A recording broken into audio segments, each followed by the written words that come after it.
Hello everybody. Class 10th की worksheet आ गई है बेटा, worksheet number 15।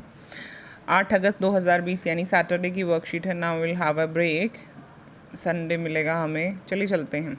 Late us talk about poetry. आज की हम वर्कशीट में क्या करने वाले हैं? We are suppose to talk about poetry. हम पोइट्री के बारे में बात करेंगे। You must have read many poems in your language class till now. आपने अपनी क्लासेस में काफ़ी पोएम्स अभी तक पढ़ ली होंगी। But do you know what is poetry? लेकिन आपको पता है पोएट्री होती क्या है? They are different definitions of poetry given by different people.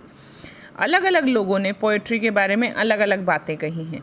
Late us see what the great thinkers had to say about poetry. चलिए देखते हैं बड़े बड़े लोगों का क्या कहना है पोएट्री के बारे में।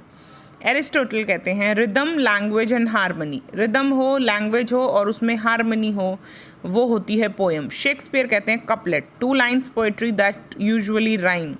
शेक्सपियर का कहना है कपलेट यानी 2 लाइनें जो आपस में राइम करती हैं is called a poetry. Wordsworth कहते हैं spontaneous overflow of powerful emotions. Wordsworth क्या कहते हैं? Spontaneous overflow of powerful emotions recollected in tranquillity.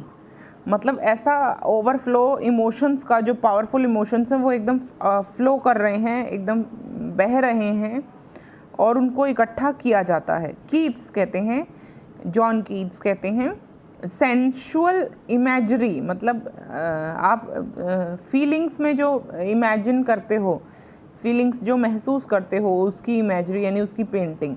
T.S.. Elliot का कहना है poetry is not turning loose of emotions. Poetry अपने इमोशंस को बता देना नहीं होता, but an escape from emotion. जबकि होता है कि आप अपने इमोशन से कैसे बचें।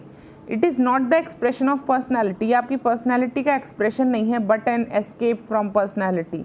जबकि ये आपकी पर्सनैलिटी से बचने का यानी उससे भागने का एक तरीका है। टी.एस. इलियट की भी इंटरेस्टिंग है ये। अकॉर्डिंग टू इंसाइक्लोपीडिया ब्रिटानिका ने इन सब की डेफिनेशन को जोड़ा। इंसाइक्लोपीडिया ब्रिटानिका बेटा एक किताब है जहाँ पर जैसे डिक्शनरी होती है ऐसे ही बुक है। तो वहाँ पर लिखा है poetry is a type of literature. Poetry एक लिटरेचर जैसा होता है। और आर्टिस्टिक राइटिंग भी कहते हैं that attempts to stir a reader's imagination और इमोशंस, जो कि पढ़ने वाले की सोच और उसके भाव, उसकी फीलिंग्स को स्टिर कर देता है, हिला कर रख देता है। The poet does it carefully by choosing. Poet इसे करते हैं बहुत ध्यान से, by choosing and arranging language for its meaning, sound and rhythm. Language को अरेंज करते हैं, वो चूज़ करते हैं अपने मीनिंग के हिसाब से, साउंड के हिसाब से और रिदम के हिसाब से। Some poems such as nursery rhymes are simple and humorous. जो छोटे बच्चों की पोएम्स होती हैं नर्सरी राइम, वो छोटी छोटी होती है और ह्यूमरस होती हैं, यानी कि उसमें ह्यूमर होता है, वो हंसी खुशी के बारे में होती है। Now read the first poem in your text book that is fire and ice. आग एंड आइस इज़ बर्फ, आग और बर्फ। It's something interesting. चलिए, रॉबर्ट फ्रॉस्ट की पोएम है, नीचे लिखा है Some say the world will end in fire. Some say the world will end in fire. Some say in ice. From what I have tasted of desire, I hold with those who favor fire. But if it had to perish twice, I think I know enough of hate to say that for destruction, ice is also great and would suffice. देखिए यहाँ पर rhythm बनाई गई है और बहुत ही सुंदर बात कही गई है। कुछ लोग कहते हैं some say the world will end in fire. कुछ लोग कहते हैं दुनिया ख़त्म हो जाएगी जब बहुत तेज़ आग लगेगी, यानी आग लगने से दुनिया ख़त्म हो जाएगी। सम से इन आइस, कुछ लोग कहते हैं बर्फ़ आएगी और बर्फ़ से दुनिया ख़त्म हो जाएगी। From what I have tasted of desire, जितना मैंने अपनी चाहतों को, अपनी इच्छाओं को टेस्ट किया है यानी जाना है। I hold with those who favour fire, तो मैं उनका साथ दूंगा क्योंकि मुझे फायर पसंद है। I hold with those who favour fire, तो मैं उनको, जो आग कहते हैं कि आग से दुनिया ख़त्म होगी, मैं उनको फेवर करता हूँ। But if it had to perish twice, लेकिन अगर 2 बार बर्बाद होने का नंबर आए धरती का, मतलब एक बार आइस से और एक बार फायर से, अगर 2 बार बर्बाद होने का टाइम आए, I think I know enough of hate, मैं जानता हूँ कि मेरे पास काफ़ी नफ़रत है, टू से दैट, ये कहने के लिए that destruction of ice is also great, यानी कि डिस्ट्रक्शन के लिए आइस काफ़ी अच्छी होती है, एंड वुड सफाइस, और काफ़ी भी होती है, मतलब अच्छी होती है और मतलब इनफ होती है, और इट एंड वुड सफाइस, और काफ़ी होती है, इससे हो जाएगा वो काम जो आप करना चाहते हैं। Do you think this is a poem? Which of the following mentioned definitions would it fit into and why not? यहाँ पर पोएट पूछता है। चलिए आज हम लिखते हैं इस पोएम की सारी समरी, और इस पोएम में पोएट कहना क्या चाहता है और वो सारी बातें, और फिर हम ये डिस्कस करेंगे do you think this is a poem, कौन सी डेफिनेशन में ये फिट होती है और कौन सी में डेफिनेशन में ये फिट नहीं होती है। पहले यही क्वेश्चन करते हैं, उसके बाद I will make you right the summary, और क्या राइम स्कीम है, ये चीज़ें हम डिस्कस करते हैं। पहले आप बताइए इनमें से कौन सी, इन fire, some say in ice, from what I have tasted of desire. देखो बेटा, यहाँ पर पोएट दो चीज़ों की बात कर रहा है कि हमारे पास बहुत सारे आइडियाज़ हैं कि धरती कैसे ख़त्म होगी, लेकिन यहाँ पर पोएट सिम्बॉलिकली कुछ बातें कहना चाहता है। पोएट यहाँ पर कह रहा है कि हमें लगता है दुनिया आग से ख़त्म हो जाएगी। यहाँ पर आग का मतलब है, फायर का मतलब है फ्यूरी। फ्यूरी मतलब गुस्सा, जो लोगों के अंदर गुस्सा है, जो लोगों के अंदर डिस्ट्रक्शन की भावना है, और लस्ट है और ग्रीड है, उस चीज़ को उसने फायर कहा है। मतलब हमारी दुनिया को, हमें खुद को बर्बाद करने के लिए क्या हमारे पास खुद क्या है? फायर है। फायर है मतलब हमारी दुनिया खुद ब खुद ख़त्म हो जाएगी अगर हम लोग नफ़रत करते रहेंगे, लालच करते रहेंगे, हमारे अंदर इच्छाएं पूरी नहीं होंगी, ग्रीडीनेस बढ़ती रहेगी। दूसरा कहता है अगर दुनिया फायर से ख़त्म हो रही है तो मुझे लगता है फायर से ही ख़त्म होगी, लेकिन हो सकता है आइस से भी ख़त्म हो। आइस से ख़त्म हो जाएगी तो भी कोई दिक्कत नहीं है, वो ये कह रहा है पोएट। पोएट कह रहा है क्योंकि आइस भी उतनी ही ज़्यादा खतरनाक होती है, आइस भी उतनी ही ज़्यादा खतरनाक होती है जितनी हम लोग क्या सोच रहे हैं, जितना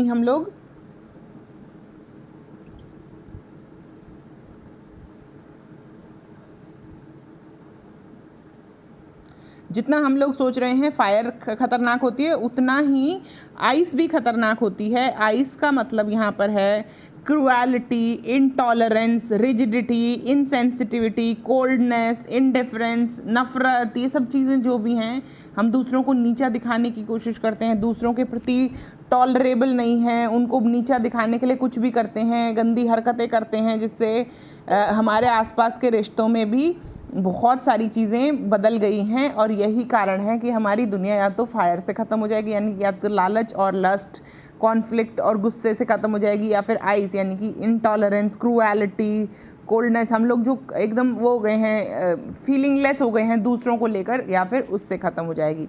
अब हम देखते हैं definition. Do you think this is a poem? मुझे लगता है ये किस पोएम में, I think this fits into ये इनसाइक्लोपीडिया ब्रिटानिका में ज़्यादा फिट होती है। यहाँ पर लिखा गया है poetry is a type of literature, artistic writing.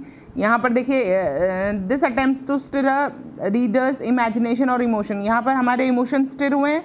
तो आई थिंक ये इनसाइक्लोपीडिया ब्रिटानिका में जो मेल जुल कर लिखा गया है ये अच्छी डेफिनेशन है, तो ये वाली डेफिनेशन में ये फिट होती है। ये वाली पोएम कौन सी डेफिनेशन में फिट होती है? इनसाइक्लोपीडिया ब्रिटानिका वाली डेफिनेशन में जाकर ये फिट हो जाती है। यहाँ पर इस वाले डेफिनेशन में जाकर ये फिट हो जाती है। ठीक है, अब हम चलते हैं, एक बार लिखते हैं इसकी समरी की। समरी क्या होगी?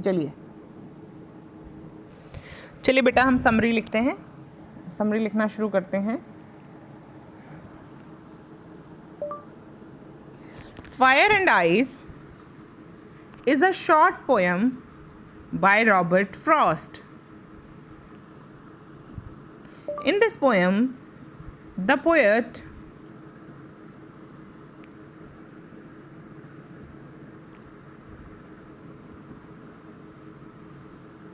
refers to two predictions of how the world will end.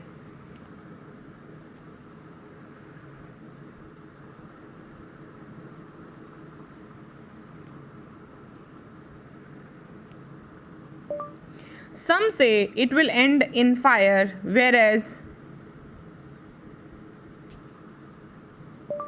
others say it will end in ice.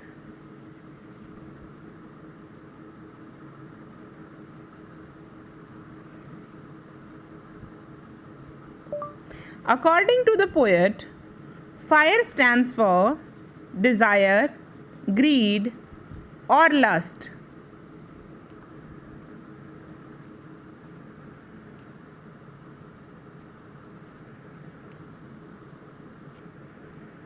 यहाँ पर देखिए डिज़ायर, ग्रीड, लस्ट और फ्यूरी।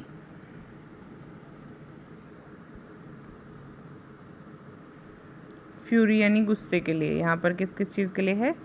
फ्यूरी यानी गुस्से के लिए स्टैंड आउट होता है। देखिए फायर का मतलब है डिज़ायर, इच्छाएं, लालच, लस्ट, गुस्सा, ये सब चीज़ें क्या हैं? फायर को सिंबलाइज कर रही हैं। फायर का मतलब यहाँ पर पोएट ये कहना चाहता है, the more you try to satisfy them the more they grow, there is no end to it.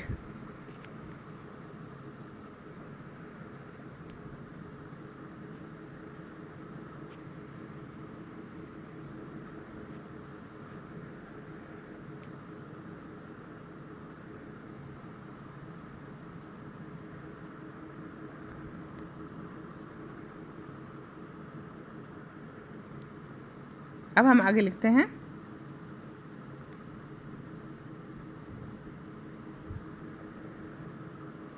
they spread quickly and rapidly like fire and engulf our whole life। Engulf लिखना है बच्चे, engulf मतलब हमारी पूरी life को engulf कर लेती हैं, ख़त्म कर देती हैं।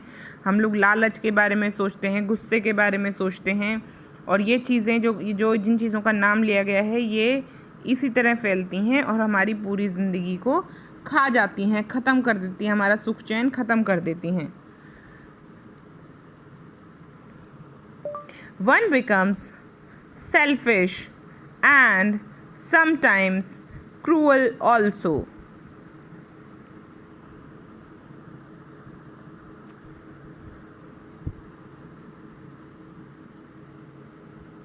अब हम बात करते हैं आइस की। On the other hand ice according to the poet stands for hatred,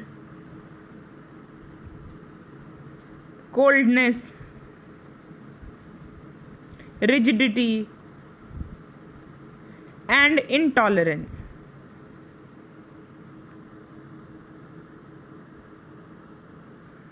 यहाँ पर आइस आएगा, आइस। दूसरी तरफ कहता है आइस का मतलब होता है, आइस का जिक्र जो यहाँ पर जिससे दुनिया ख़त्म होने वाली है उस आइस के बारे में क्या गया? Ice according to the poet stands for hatred, coldness, rigidity and intolerance. इन सब चीज़ों के लिए खड़ा, इन सब चीज़ों को सिग्निफाई करती है।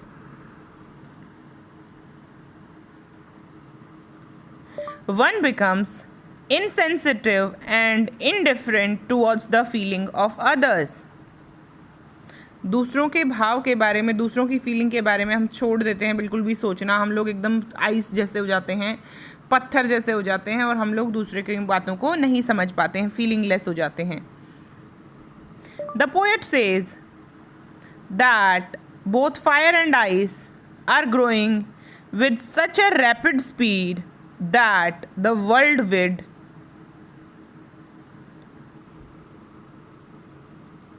would perish soon either way, in fire or in ice। वो कहता है कि बहुत जल्दी दुनिया ख़त्म हो जाएगी, या तो आग से या पानी से। यहाँ पर आग और पानी किस लिए लिखा गया है ये अब आप समझ गए होंगे। ठीक है, बिल्कुल ठीक है। एक बार देख लीजिए, समरी लिखवाई हमने, fire and ice is short poem by Robert Frost. अगर आपको कोई दिक्कत है तो फिर से लिख लीजिए। चलिए अब हम आगे लिखें, इसकी राइम स्कीम देख लें क्या है, क्योंकि हमसे पूछा गया है क्या ये पोएम है कि नहीं है। यहीं पर लिख देते हैं आगे। The rhyme scheme of the poem is A B AA, BC, BCB।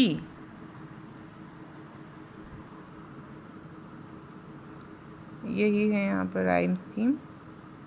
ये ए भी कैपिटल कर लीजिए।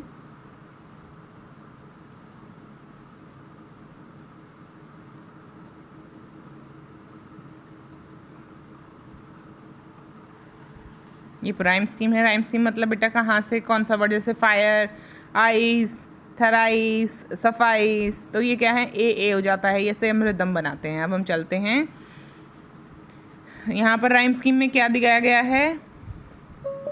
The contrasting ideas of fire and ice are presented during this rhyme scheme.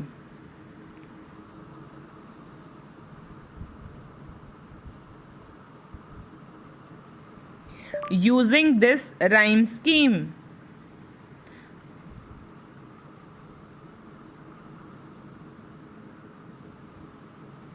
the poet mentions that both fire and ice are probable ends of this world. Poet कहता है कि इस दुनिया का अंत जो होगा वो इन दो तरीक़ों से ही होगा। आई होप ये मैंने पूरी वर्कशीट में जो आपको वो ना चाहिए, राइम स्कीम हमने लिख ली, पोएम लिख ली है, पोएम का मतलब हमने समझ लिया है, रॉबर्ट फ्रॉस्ट के वो हैं, आपको समझ में भी आ गया होगा फायर किस चीज़ को कहा गया है, आइस किस चीज़ को कहा गया है, मैंने लिखवा भी दिया है बच्चे। तो प्लीज़ पढ़िए, पढ़ते रहिए, keep smiling, keep growing and hope to see you the next week. Please take rest, is gonna be your long weekend, काफ़ी दिनों बाद वीकेंड आता है, तो please take rest. In case आपकी पीछे की वर्कशीट्स रह जाती हैं, पीछे की वर्कशीट्स रह गई हैं क्योंकि स्कूल खुलने वाले हैं बेटा सितंबर में, तो अगर पीछे की वर्कशीट्स अभी बाकी हैं तो ऊपर चैनल के प्लेलिस्ट में जाकर सारी वर्कशीट्स को डाउनलोड करिए, देखिए और अपनी कॉपी में पूरा करिए। चलिए मिलते हैं बच्चे अगली वीडियो में। Bye bye, take care.